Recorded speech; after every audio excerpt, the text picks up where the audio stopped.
আসসালামু আলাইকুম রহমতুল্লাহ। আমার হাতে যেটা দেখতে পাচ্ছেন এটাকে মেডিকেলের ভাষায় বলা হয় ক্রাউন বা ক্যাপ। দেখা যায় আমরা অনেক সময় রুট ক্যানেল ট্রিটমেন্ট করি। রুট ক্যানেল ট্রিটমেন্ট করার পর দাঁতটা যাতে ফ্র্যাকচার না হয় এবং দীর্ঘদিন পেশেন্ট খুব সুন্দরভাবে ফুড এনজয় করতে পারে, এজন্য হচ্ছে আমরা এই ধরনের ক্যাপ বা ক্রাউন করে থাকি। তো পেশেন্ট দেখা যায় একটা সময় গিয়ে কমপ্লেন করে যে কিছুদিন পর এই ক্যাপটা সাধারণত খুলে এসেছে।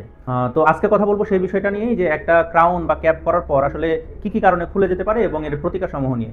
প্রথমত একটা কথা বলে রাখি যে যদি দেখা যায় যে পেশেন্টের স্টিকি ফুড বা আঠালো যে ফুড, এই ধরনের খাদ্য খাওয়ার অভ্যাস রয়েছে, লাইক চুইং গাম বা চকলেট, তো দেখা যায় অনেক সময় যে এই স্টিকি ফুডের কারণে ওই ক্যাপটা অনেক সময় একটু টান লাগে, যার কারণে খুলে আসতে পারে।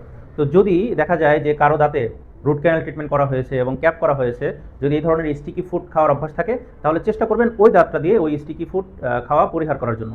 দ্বিতীয়ত আরেকটা ব্যাপার হচ্ছে যে অনেকেরই দেখা যায় যে আমরা ক্যাপ করার পর বলে থাকি যে আপনি সকালে খাবার পর এবং রাতে ঘুমানোর আগে অবশ্যই অবশ্যই সুন্দর করে ব্রাশ করে ঘুমাবেন, যেন আপনার ওই ক্যাপ এবং পাশের দাঁতের মাঝে যে কোনো ফুড ডেব্রিজ বা খাবার জমে না থাকে। তো দেখা যায় পেশেন্ট অলসতার কারণে বা অভ্যাস না থাকার কারণে এই জিনিসটা সাধারণত অ্যাভয়েড করে, এবং দেখা যায় ওই দাঁত এবং ক্যাপের মাঝে যে খাবার, এই খাবারটা আস্তে আস্তে জমে দেখা যায় ক্যাপের চারিদিকে বা গোড়ায় একটা ইনফেকশনের মতো হয়ে থাকে। তো দেখা যায় যে আস্তে আস্তে দেখা যায় ওই আস্তে আস্তে যখন ফুড ডেব্রিজটা জমে এবং ইনফেকশনটা আস্তে আস্তে বাড়তে থাকে, তখনও ক্যাপটা খুলে আসতে পারে। তো দ্বিতীয় আরেকটা ব্যাপার হচ্ছে যে ফ্লস। আমরা অনেক সময় বলে থাকি যে যদি ক্যাপ এবং দাঁতের মাঝে খাবার জমে, সেক্ষেত্রে আপনি যদি শুধু ব্রাশে পরিষ্কার না হয়, সেক্ষেত্রে ডেন্টাল ফ্লস পাওয়া যায় বাজারে এই ফ্লসের হ্যাবিটটা করার জন্য। তো দেখা যায় অনেক সময় যে পেশেন্ট ওই ফ্লসটা ব্যবহার করে না। তো সেক্ষেত্রে দেখা যায় যে এই সেম কারণে, ফ্লস ব্যবহারের অভ্যাস না থাকার কারণে, দেখা যায় যে ওই দাঁত এবং ক্যাপের মাঝে খাবার জমে থাকে এবং একটা সময় গিয়ে ওই ক্যাপটা খুলে আসে। আরেকটা বড় কারণ হচ্ছে যে ব্যালেন্স মাস্টিকেশন।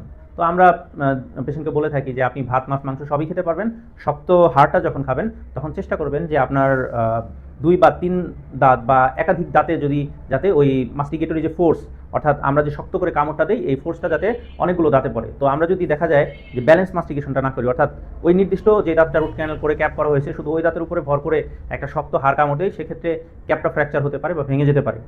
আর যদি ব্যালেন্স মাস্টিকেশনটা করি, সেক্ষেত্রে ক্যাপ ফ্র্যাকচার হওয়ার সম্ভাবনা কম বা ভেঙে যাওয়ার সম্ভাবনা কম। আর সর্বশেষ যে কারণ সেটা হচ্ছে ব্রুক্সিজম। অনেকেরই দেখা যায় দাঁতে দাঁত ঘষার অভ্যাস থাকে।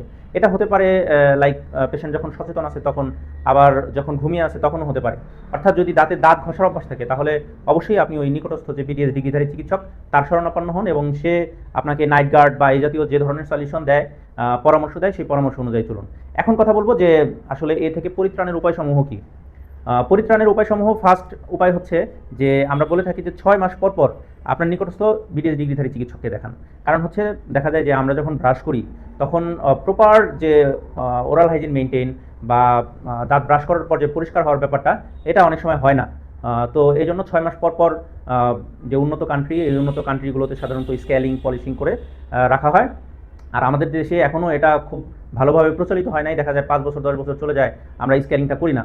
তো এই স্কেলিং পলিশিং না করার কারণে যেটা হয়, এই প্রত্যেকটা দাঁতের গোড়ায় ময়লা জমে থাকে, সেখান থেকে জিঞ্জিভাইটিস এবং পিরিয়ডন্টাইটিস ডেভেলপ করে, এবং যদি কারো দাঁতে ক্যাপ করা থাকে ওই ক্যাপটাও একটা সময় খুলে আসে। তো অবশ্যই 6 মাস পর পর নিকটস্থ বিডিএস ডিগ্রিধারী চিকিৎসকের কাছে গিয়ে আপনি স্কেলিং এবং পলিশিংটা করে নেবেন, এবং পাশাপাশি আপনার ক্যাপটা ভালো আছে কিনা বা আদার্স কোনো ট্রিটমেন্ট লাগবে কিনা এ ব্যাপারে অবশ্যই পরামর্শ নেবেন। দ্বিতীয় আরেকটা বিষয় হচ্ছে যে 2 টাইমস ব্রাশিং, অর্থাৎ সকালে খাবার পর এবং রাতে ঘুমানোর আগে অবশ্যই ব্রাশ করবেন। এবং আরেকটা ব্যাপার বলে রাখি যে 1 সপ্তাহ বা 2 সপ্তাহ বা 1 মাস পর পর চেষ্টা করবেন রাতে ব্রাশ করার পর লবণ গরম পানি দিয়ে কুলি করে ঘুমিয়ে যাওয়ার জন্য। যদি এই হ্যাবিটগুলো ফলো করেন, তাহলে দেখা যাবে যে আপনার এই যে রুট ক্যানেল করার পর যে সুন্দর একটা ক্যাপ করা হয়েছে, এই ক্যাপটা সাধারণত খুলে আসবে না।